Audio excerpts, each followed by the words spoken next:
Good morning, my beloved students who will study the differences between American English and the British English. Are you ready? Good. Okay, main differences between American English and the British English. We have the difference in spelling, vocabulary, grammar, pronunciation. Okay, regarding the spelling, as we studied before, the British accent, the American accent, for the British accent, they end the word with re, like center, CNTRE. For the American, they end the word with er, like center or center,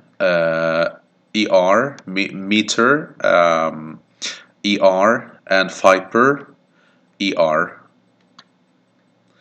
We have some exceptions like center, re, and theater, re, are sometimes used in American English.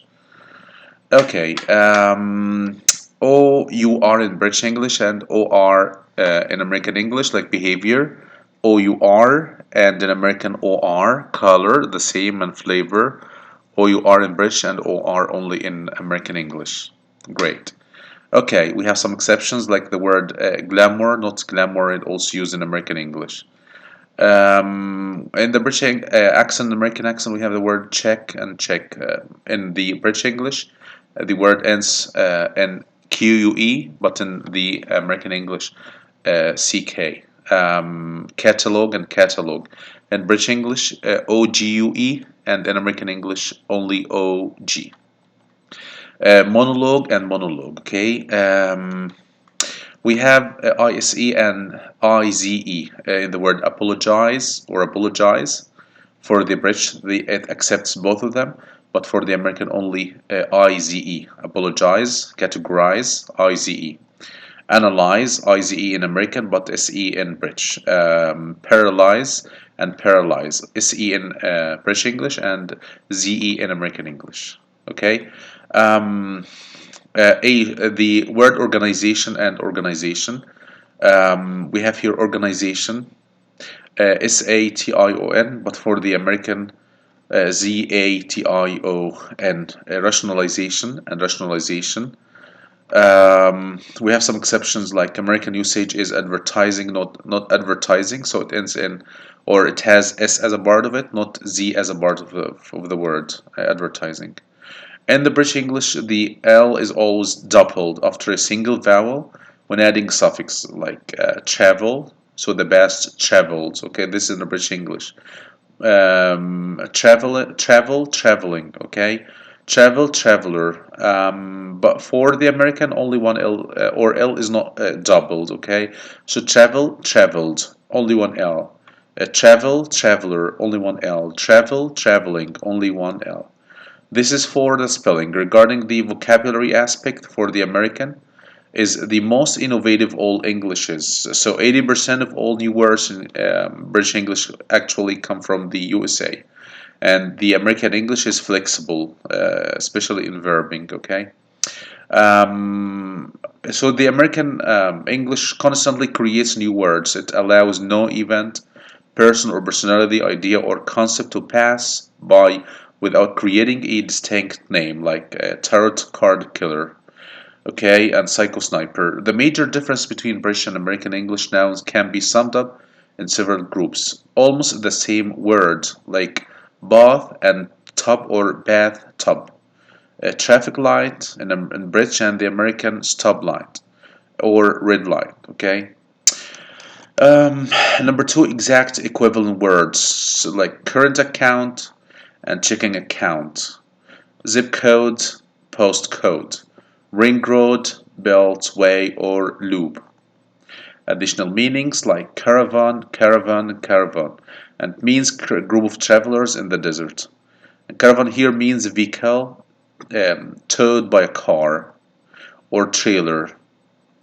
One shared meaning, only one non-shared meaning. Okay, duplex and duplex. It's a double-sided print, semi-detached and duplex, and two houses joined together. For the additional words, rubbish, garbage, or trash in American. False friends like entry or starter, and the American starter or first course. Main course, entry. ground floor, first floor, second floor. So these are called false friends because like they are used differently in both Englishes. The fear of the number 13. So this is like a big story. We don't need to go deeper into it. So let us focus on the main ideas. Okay, this is American muffins. Okay, English muffins. Okay, brand names, photocopier, Xerox. This is the name for the shared words, more common in one variant. Shop, store, post, mail, flat, apartment. Difference in vocabulary include the American English, autumn, lorry, sunglasses, lift, petrol, underground, film, pavement, curtains. Okay, for the American, autumn, fall, lorry, truck, sunglasses, shades, lift, elevator, petrol, gas, underground, subway, film, movie, pavement, sidewalk, curtains, drapes.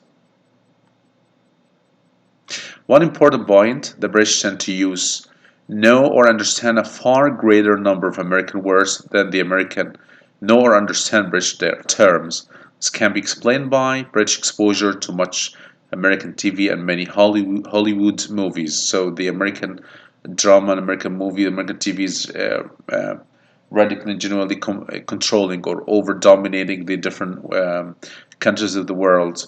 So Americans see relatively few British films or TV. That's why the American words vocabulary is much more dominating.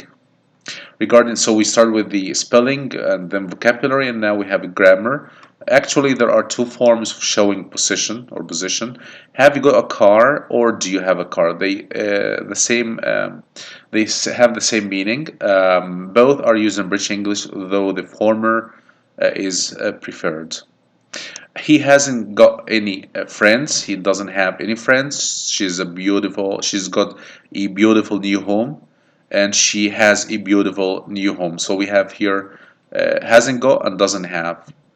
She's got and she has, and the verb she and the noun or pronoun she and the verb has, they have the same meaning as she's got. So when I say she's got, the same like she has. Okay, American use the latter almost exclusively. For regarding the past tense, the general tendency in American English is to use a simple form, like I've lost my key, can you help me? In the British English for the American, I've lost my key, can you help me? Okay, I lost my key, can you help me? Okay. I've already seen that film. Have you finished your homework yet? Alternative, I already saw that film. For the American, they use here the past. Did you finish your homework yet? So for the American, they have a tendency to use the past, and the British to use the present perfect. Have you ever been to Italy? Did you ever go to Italy? This holds the same meaning, but it's used differently. Regarding the prepositions, perhaps the greatest difference really between the two forms in English or of English is the use or absence of preposition. The preposition is to is absent sometimes, like here. Please write to me soon. For the British and for the American, please write me soon. So they have the same meaning, but the preposition is dropped in American English. Prepositions are actually becoming increasingly absent in American English. Like prepositions are going out of the window, and here prepositions are going out the window in American English. Okay, so some prepositions are dropped; you cannot see them, or is used differently. Like British English at the end at the weekend, and for the American English on the weekend. Okay, so we are a little bit perplexed. Okay, different from in British English and different than in American English. Okay, so you need to know which English you actually use because it really matters, especially in prepositions. Okay, so the different from is also used in AE American English. So wait for in English and wait on in American English. Okay. Can't you just wait on me a little longer? And instead of saying can't you just wait for me in a little longer? So this is difference from when referring to prices is replaced by and up, especially for figures like coats from 14 to 99 English pounds. Okay, in American English, it sounds like the truck is in back of the house. For the British, this would be like that. The lorry is behind the house, so the truck is in back of the house, and here the lorry is behind the house. Okay.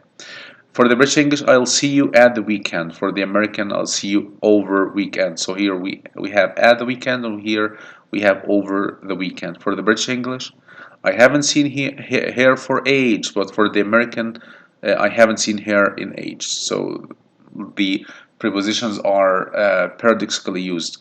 Singular, plural, the British overwhelmingly think of groups as collections of individuals, and therefore the subject-verb agreement treats them as plural. But for the Americans regard groups as singular entity and speak and write accordingly. So here, the British English, the governments are considering, but for the American, the government is considering. Okay. Adverbs. There is a trend in all Englishes to leave off the ly adverbial ending. It's more common in American English, like real good rather than really good, real good rather than really good. So this is the main differences between American English and the British English. If we go back again to check them together, we will see that there are a variety of differences between the two Englishes, or two kind of Englishes, the American English and the British English. The main differences are in spelling, vocabulary, grammar, and pronunciation. For the spelling, in the British English, for example, we have the words which end in re, but for the British, some words end in er, and there are, of course, some exceptions. Okay, the same applies to our or or. This for the spelling, and some other differences, as you can check here. Is and iz, with some exceptions, doubling of l here, and only one l. For the vocabulary, the words like used differently in both accents, or in both English, like traffic light here, and here stop light or red light, so they have different names for them. Regarding vocabulary, for the meanings, we have false friends. Okay, and for the third feature, which comes after the vocabulary, which is grammar. The British are more eager to use the present perfect, and the American, you all like have a big tendency to use the past simple to express the same meaning. And then the preposition, which is the highlight of the differences between the two Englishes, and so they use the prepositions according to the meaning they want to send, like wait for and wait on. They have the same meaning, but with a radically different prepositions. Um, Also, regarding the differences in the adverbs, like singular and plural, the British deals with a group as individuals, which it regards to the individual within the group. That's why it is regarded as plural. But for the British, for the American, they consider it as a one entity, and that's why it is regarded as a singular noun. Like here, the government are, I mean here, for the British English, the ministers in the government, but for the American, the government here means the whole entity, or the people together. That's why it is singular. So we say the government is considering a proposal. Okay. For the adverbs, the British end the adverb with ly, but for the Americans, sometimes they delete ly and deal with the words like real good rather than really good. This is our lesson for today. I hope hopefully you get the main point that I was hammering on, and I do appreciate your great efforts. Thank you so much, and have a great day. Thank you.